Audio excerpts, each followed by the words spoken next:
do something called Learn Day. And I think that this is something that I love, and I think that a lot of businesses could do, where every month we pick 5 or 6 people and they have to learn something new. So they might read a blog post, read a book, do a video course, and then they want to present something new that we're not doing in the company, but that is relevant to what we're doing. And then everyone votes for the person that we think is the best, and then they win a prize. So sometimes it's a watch, sometimes it's an office chair or a standing desk or whatever they're interested in. But that way we're building innovation into our culture, and we're all kind of constantly thinking of new ideas for our next Learn Day. And a lot of these ideas have implemented into new product, services and things like that have made the business a lot of money too. Welcome back to Outsourcing and Scaling Show. My name is Nathan, and our guest today is Max Hertan. Max, how are you doing today? Good. I'm really excited to be here. Yeah, I'm excited to interview you. It was funny. We ran into each other in Croatia at Baby Bathwater, and I introduced myself. I said, I own FreeUp. You're like, no way, I use FreeUp. And we got to talking. You've obviously grown a very successful marketing agency. For those of you that don't know, Max built up an award-winning 7-figure digital marketing agency, Megaphone, and started investing in startups. He always thought, hey, what do I get to learn, and how do I get to learn new things as a grown-up adult? So he started a new YouTube channel, Max Hertan, where he tackles a new challenge every month, from learning backflips, salsa dancing, skateboarding, meditation, bodybuilding, and so much more. I'm really excited to talk to you, and we're going to talk all about that. Scaling an agency, I know you're very hands-off in it, hiring, building culture. But first, let's take a gigantic step back. What were you like growing up as a kid? Were you a straight-A student? Were you a rebel? Did you always know you wanted to be an entrepreneur? Yeah, so definitely wouldn't say I was a straight-A student. Definitely lean more towards the rebel side of things. Growing up, I remember in primary school, like friends had told me that I was like the naughty kid. I was the perceived naughty kid. And like some kids weren't even allowed to invite me to their party because I was just so destructive in class. I was very cheeky. Teachers kind of loved or hate me. And then in high school, similar kind of story, got a lot of detentions, but I always got pretty good marks, so I always could kind of not have to work too much. I'd always try to think about what's like the most effective, efficient way that I can study the least amount so I can do the things that I wanted to do. So you live in Australia. I feel like in the US now, becoming an entrepreneur it's almost becoming cool. Everyone wants to put it on their Instagram. It's like the new big thing to do. Is it similar? Is it looked at the same way in Australia? I don't think so. To me, from my experience, there's just like some people that have that kind of entrepreneurial gene. And so a lot of the entrepreneurs that I know in Australia, like they kind of were wheeling and dealing in primary school and high school and university, and they're always just looking for opportunities and how can they solve problems. But I wouldn't say culturally it's ingrained in Australia. It's more just those people that genetically seem to just have that drive to start a business. Did you go to college? Did you graduate college? Yes, I did university. I did a commerce economics degree, and I majored in marketing as well. But I found it honestly pretty useless and very low correlation to what I'm doing today, even though it was a business and marketing degree. And did you get a job out of college, or did you go right into becoming an entrepreneur, starting your agency, or was there a business before that? Yeah, so after I was running a business in university called Uni Party Listings because I really liked to party. And so I listed every single party that was going on in every university around Australia. And we built that up to a decent community on social media. And we had like Red Bull as a sponsor, which was pretty fun. But it was not really making a lot of money. And then after university, I mean, my story was I walked around the job fair, the careers fair, and you're speaking to all of these potential employers. And I was looking at the people working at these companies and I was like, they just don't look satisfied. So I took a year off and I actually started a band. And so for a year, I was a musician. I was playing guitar. I was writing songs. I was wearing red jeans. And then after that, I kind of realized, I actually do want to build a business. I do want to have money. I do want to kind of do something useful for the world. And that's when I started a couple of businesses, one of them being Megaphone. And then that's the one that I kind of scaled and kind of focused on. What did that year one look like of getting that agency off the ground? Yeah. So, I mean, originally I partnered with someone that has a sales background, and he was going to be the salesperson, and I was going to be, the nerd, the technical guy. And then a few weeks later, he decided that he wasn't interested in this. He had a bigger project that he wanted to focus his time on. And I figured, now I'm going to have to learn everything. I'm going to learn business development, lead generation, And my first client he introduced me to, which was a careers expo. So a place where you look to find your careers, funnily enough, the place that I didn't like earlier. Right. And I spoke to every single exhibitor there. So it was a 2-day event, and I'd come in the morning and leave at 6 p.m. and I'd just speak to every single exhibitor trying to get a potential lead, saying, hey, we do the marketing for this event. Maybe you're interested in what we do. And so I got a few leads, finally got the second client. But yeah, really didn't know anything about lead generation, but was learning a lot about Facebook marketing and Google advertising and starting to get very good at that. So the service that I was offering the clients, they were really happy with, but I was just struggling to get new clients. So, but by the end of the year, I think I'd picked up maybe 5 or 6 clients. And so I'd started to get a decent amount of recurring revenue. And it was clear that this was a decent opportunity worth pursuing. And who was your first hire with the marketing, with the agency?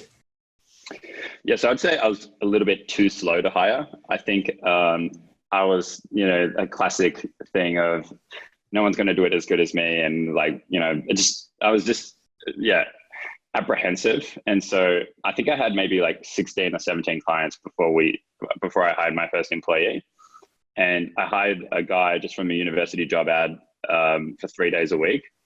And instantly, a lot of the workload that I was doing, was alleviated so that I could help scale the business. So I was like, oh, this is really leverageable. This is a no-brainer for the business. And so after hiring one, it then became pretty clear that, staff is important to growing a business.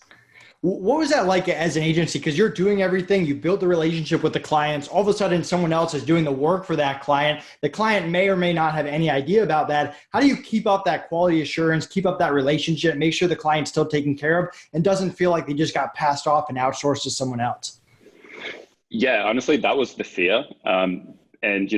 I made it clear that I was still around for all of these clients as well. And I didn't hand off every single one, but I handed off the ones that were the simplest, campaigns and maybe the weakest relationships.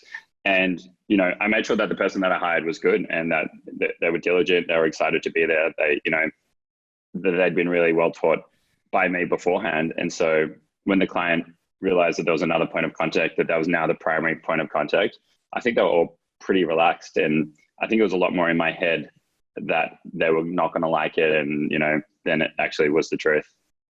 So you're growing this agency, you're eventually able to take a step back. You say you spend very little time on the agency now, right? How many hours a week do you spend? Yeah. So, over the last few years, I've just kind of slowly been winding down and really grooming a CEO. And so I've got Lauren now in place as a CEO, and she's been awesome. I've got a really good 2IC as well. And so I went down to, I was doing 4 days a week, and then I went down to 3 days a week, and then I was doing 1 day a week in the office. And so right now I'm doing 1 day a week in the office, and then I'll do bits and pieces outside of the office. I still really want to scale the agency, but at the same time, the team that's in place is just doing a really good job. And sometimes I'll come in and they'll be like, yeah, we're on top of this. Yeah, we're already doing that. And so I'll be like, oh, well, I don't know if I'm needed as much. Yeah, the team's good. And so, so that's kind of freed up my time to, look at other ventures, make sure that I'm investing in my own personal growth. And so that I'm constantly challenging myself and I can bring some of those ideas to the agency or, just to my life. So walk us through that structure that allows you to work 1 day a week. How many people is it? You mentioned you have a CEO, you have 2 ICs. What's an IC? What does that structure look like? Cool. So our CEO is Lauren and she's been with us maybe 4.5 years. And she was always very good and, wanting to do more than kind of what was recommended or what was needed and wanted additional training. So it's clear to me that she had the drive and the attitude that I kind of look for someone that can run a business. She was also just way more organized than me. And so really just good operationally. If you getting someone to do something, there's an Excel spreadsheet and she finds the right software. So it's clear that she had kind of the personality to be running the business. And so over the 2 years leading up to it, I just started letting her shadow me. I started showing different tasks and then slowly giving her a task and then I'd oversee the task and then I'd check in. And a lot of the time I was really blown away by how well she was doing a lot of these things.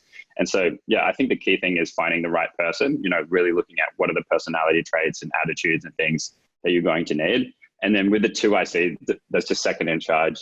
And so that way, if she's not around, who's going to be running the business? And so we, again, need someone that, there's a lot of elements in running this business as well. You need to be really good strategically. You really need to understand all the channels. You need to know how to sell. You need to know customer support. You need to have management skills. And so these are things that I've slowly learned over time, whether it's books, resources, mentors, and then sitting with these people and making sure that they're learning not just the what to do in the situation, but the why they do everything. So they have internalized the skills so that they're adaptable to any situation. And then just being there if they need you, whether it's Slack or a phone call, making sure that they feel supported as well, so that they can kind of do what they need to do. But if they do need that support, I'm always around as well. And trusting these people as well. A really big thing is just trusting them and letting go a little bit, because they are going to make mistakes, and not being upset for those mistakes as well, because I made a million mistakes as well. But over time, they keep correcting themselves and getting better. And so in that transition, we definitely, we were growing, let's say 100% a year, and then we might have only grown 50% or 60%. So, I knew that there was going to be a little bit of a drop off, but now we're kind of back to where we were. And it was just because they're figuring out some of these things. So talk to me about your worst hiring experience. Is there a story that stands out that people could learn from? Yeah. So, the one that comes to mind is we usually hire people really focused on attitude, right? So we really focus on the personality and not necessarily the skill set. And there was this role that we needed to hire for, and a lot of the team really wanted someone highly skilled and just, pay someone more. They've got the experience, they can jump into the role and do it well. And I was not closed off to that, but I was really weary that there had to be a cultural fit and an attitude fit as the number one thing, but they were kind of more worried about the skill set. And so we hired someone that seemed to have the skill set. They had 10 years of sales experience. They'd worked with a similar agency to us. But the attitude was just really not aligned. And as a result, some of the prospects and clients that this person had spoke to were really offended by him, and they actually left negative reviews. This guy had been only here for 2 weeks, and he'd got us like 3 1-star reviews. Up until that point, we'd had 100% 5-star reviews. We had like 68 5-star reviews, and we got 3 1-star reviews from people dealing with this guy. He'd stolen information from his last company. There was just a series of little things that became huge red flags. And so it was kind of going against my better judgment in some sense, but we kind of all were curious to see how it'd go. But it made it really clear that skills are not everything. And you really just need to look at the person, the cultural fit and things like that, and make sure that they fit, the essence of your team. Yeah. Anyone that follows our Facebook group or other things on the podcast know it's all about the skill, the attitude, and the communication. And when you just focus on one, a lot of times you get burned. Talk to me about your culture. I know you said you like going to the office. You like having that office culture. Obviously, I'm more used to the remote lifestyle. What's the culture that you've created? Yes. So we're a team of just over 20 people, and we're all pretty young, and we're all, interested in self-improvement and, kind of fun and want to work at our own pace. And so those are some of the things that we've ingrained into our culture. And then, we really want everyone to be good friends so that they really like working there, and that, they hang out with the people that they work with outside of work. And so, I really like this really old school video game called Super Smash Brothers. Like, I love that game. It's just a beautiful game to me. So from day one, we've had a Super Smash Brothers set up, and we play at 11 a.m. and 2 p.m. and 5 p.m. every day. And we'll play for like 15 minutes. So similar to that Pomodoro methodology where you work in sprints and then you take these little breaks, we kind of ingrain that into our day. Not everyone does that. A lot of people like to go for a walk. So we're kind of near a park. So a lot of people just walk for a park and eat out and their lunch in the park. Or there's a little basketball court there. So we sometimes play like some 2-on-2 and stuff like that for lunch. We also let people bring in dogs. So usually there's 3 dogs in the office. The CEO just got this little baby sausage dog that's adorable, which is pretty awesome. And then we also just do team events, like we do a monthly yoga, a monthly meditation. Tomorrow night, we're doing a screening of The Bachelor. And so just whatever people are interested in, we've got a team dedicated, or a few people dedicated to making sure that there's always fun events going on so that people have a reason to connect, not just through work. And when those relationships are strong, I think everyone just wants to stay around in the company longer. They have more fun. They share more ideas. And then last thing I'll mention is we do something called Learn Day. And I think that this is something that I love, and I think that a lot of businesses could do, where every month we pick 5 or 6 people and they have to learn something new. So they might read a blog post, read a book, do a video course, and then they want to present something new that we're not doing in the company, but that is relevant to what we're doing. And then everyone votes for the person that we think is the best, and then they win a prize. So sometimes it's a watch, sometimes it's an office chair or a standing desk or whatever they're interested in. But that way we're building innovation into our culture, and we're all kind of constantly thinking of new ideas for our next Learn Day. And a lot of these ideas have implemented into new product, services and things like that have made the business a lot of money too. I love it. That's a great idea. Let's talk about the YouTube channel. I mean, you pivoted, agency owner. I know you invested in some other businesses too. Now you're running a YouTube channel. You teach or you learn a new thing every month. Where did that idea come from, and what's it like behind the scenes of being quote unquote a YouTube star? Yeah. So just growing up, I've always loved learning. Always loved learning new things and setting myself challenges. And so the idea wasn't that foreign to me, but putting it on YouTube was quite foreign. But I just thought a lot of people might fear learning something new. Particularly when they're older, they might go, "Oh, I want to learn Spanish, but it might take me years to learn, and I don't know where to start." And so I thought, well, wouldn't it be cool if every month just a regular guy tries to learn something new, and then you get to see his challenges along the way. He gets to speak to experts, so that you can take that information and learn something yourself. That was kind of really the idea. I thought it could be fun as well and connect me to some really interesting experts so that I could learn more in my own life. And yeah, I've just finished my 24th challenge, which was learning Flight of the Bumblebee on piano, which is one of the hardest piano pieces out there, which was insane. And now I'm doing a digital minimalism challenge. So yeah, no like Facebook, Instagram, YouTube, other than work. Yeah, and I've loved it. It's just, it's been a really fun journey. What was your favorite challenge? So, I still got you. I'll edit it. You're back. Yeah, cool. Yeah. What was my favorite challenge? Yeah. What was your favorite challenge so far? So I've loved a lot of challenges. The ones that stand out for me is I did a bodybuilding one, and I'd been going to gym for a really long time and getting up and down results, but to really focus for 90 days with a really good trainer, I found really satisfying, just because it's something that I'd really struggled with previously. And then the other one that stands out for me is skateboarding, which is my most popular video actually. And I tried skateboarding when I was 12 and I was terrible. I was tall, I was, lanky, I was poorly coordinated, and I gave up very quickly. And I just thought it just wasn't for me. And then to come back as an adult and try it again and learn how to ollie and kickflip and do these things that I just didn't necessarily think were in my, scope of possibility, was really satisfying. Max, what advice do you have for other entrepreneurs out there? You've obviously done a lot. You've pivoted a few times. You have your hand in a lot of different things. What would you tell an entrepreneur that's trying to figure out what they should be doing?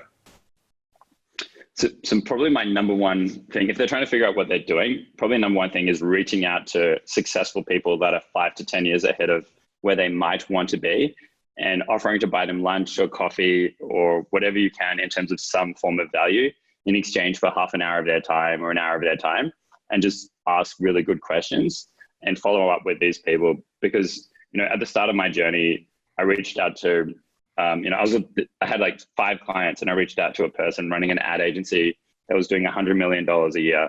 And he took the time to sit with me for an hour and gave me as much advice as he could. And so a lot of these people will sit with you and have a chat with you, even though they're very busy, or they're perceived to be very busy. And a lot of the time they've already done the heavy lifting and the thinking. And so you can kind of fast forward and get some really good answers. So I'd say be resourceful with how you go about problem solving. And mentors is just such a nice little shortcut. I love it. Max, where can people find out more about you, and what are you most excited about for the rest of the year? Cool. So you can follow me at YouTube at Max Hertan, or on Instagram at Max Hertan. Or you can check out our website, my agency, Megaphone Marketing. And excited for the rest of the year. Paul, I was just telling you before the call that I'm going to Burning Man for my first time this year. This year for me is a little bit about exploring some more ideas to kind of challenge the way that I'm viewing the world. And I think Burning Man is a great event where it's going to kind of throw me into this unique experience. And at the end of it, I'm sure I'll have a lot to think about. So I think it's going to be really fun. I think, yeah, a lot of interesting ideas will come from it. Yeah.